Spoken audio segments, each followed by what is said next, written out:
Welcome back to Principles of Electronics. This is lesson number 4.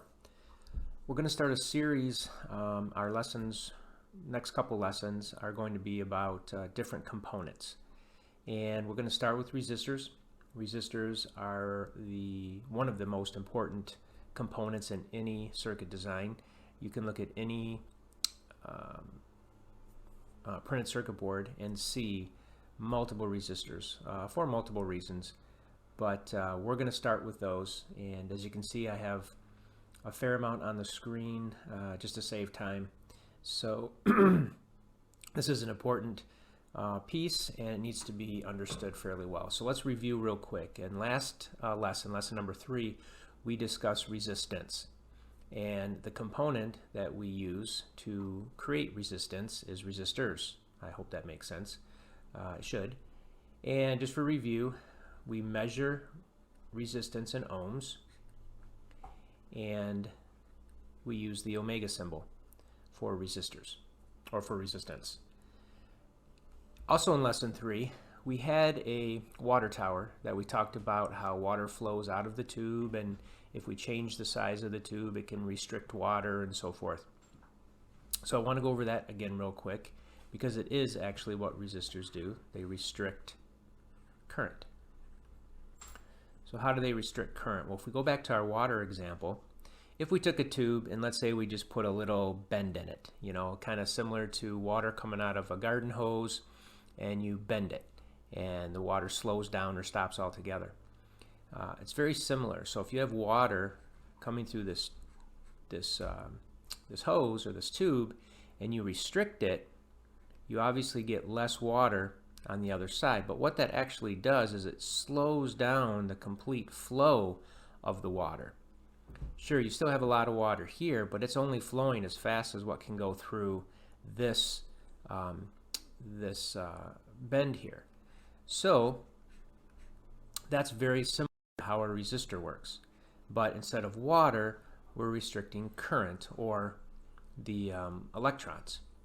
So if we looked at our diagram, again, we have our battery and our negative terminal and our positive terminal, and if we hook those up and we have a closed circuit, nothing's open, so our current is flowing just like we talked about before. It's the same, except here is a possible problem, and this is where resistors come in. If this battery, all right, which is supplying our voltage, which is pushing our current, if this is too large and this light can't handle the current that is being flowed through this circuit, there's two possibilities. One, this light could be super bright, or if it's too bright, it can also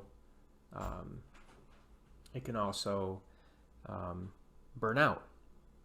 So we want to make sure we keep that from happening. How do we do that?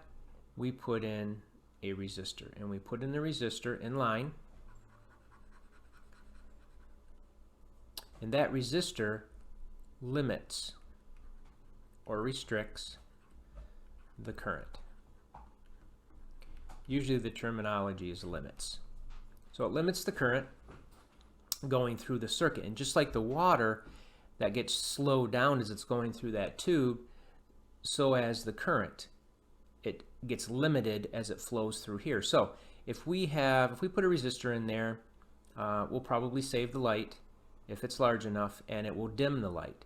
If we increase the resistance, so we take our resistor value up, it's going to make this light dimmer, so it'll get dimmer.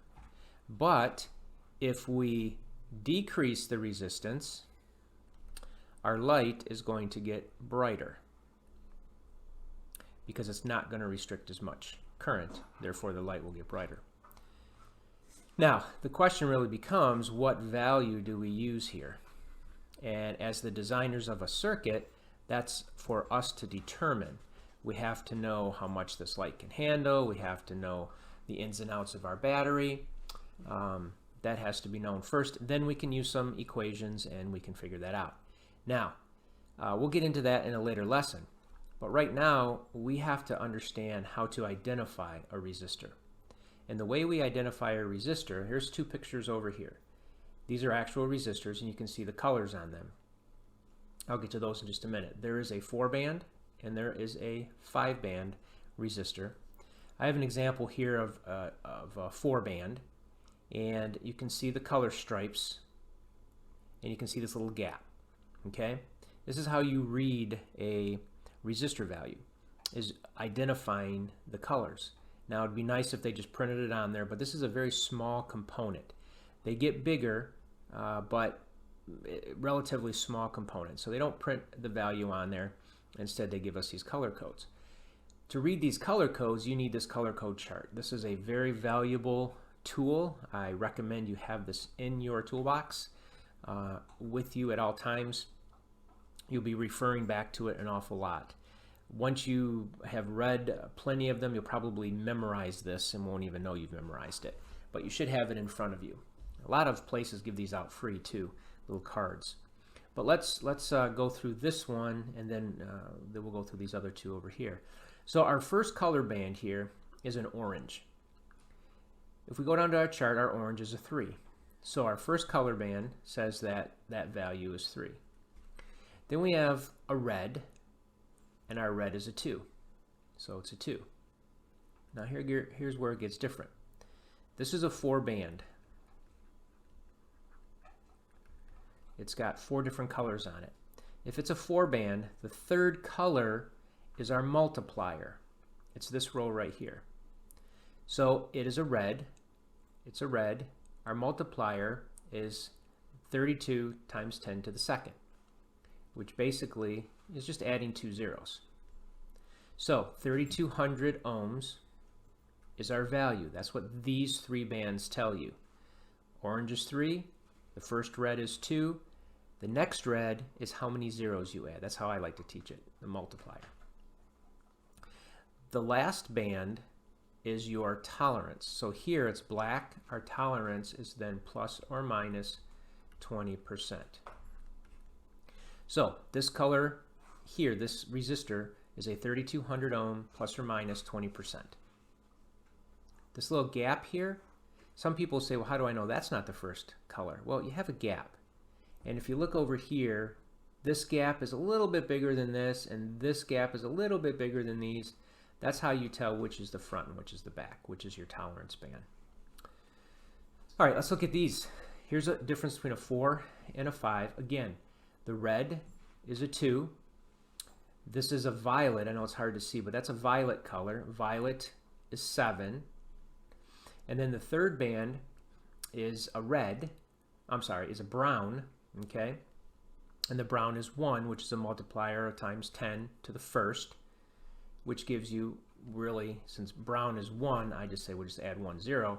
So you get a 270 ohm. And then the gold, if we go to the chart, is 5%.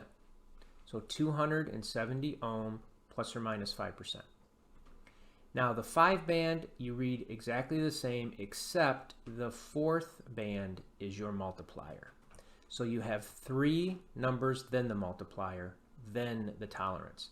So you have, your first color is brown, which is a 1. The next 2 are black, which is 0, 0. Then your 4th color is your multiplier, which is orange, which is 10 to the 3rd page. So let's start that one. So you got 1, 0, 0. Then you have an orange, which is 3 more zeros, ohm, plus or minus, and that's a black. No, I'm sorry, that's a brown, and it's plus or minus 1%. Now, in different terms, and I'm going to assume that you have learned this, that 100,000 is the same as 100K ohm plus or minus 1%, which is what the value they give up here. Okay, just like 1,000 is 1K. I'm not going to go through that. I'm assuming that you know that already.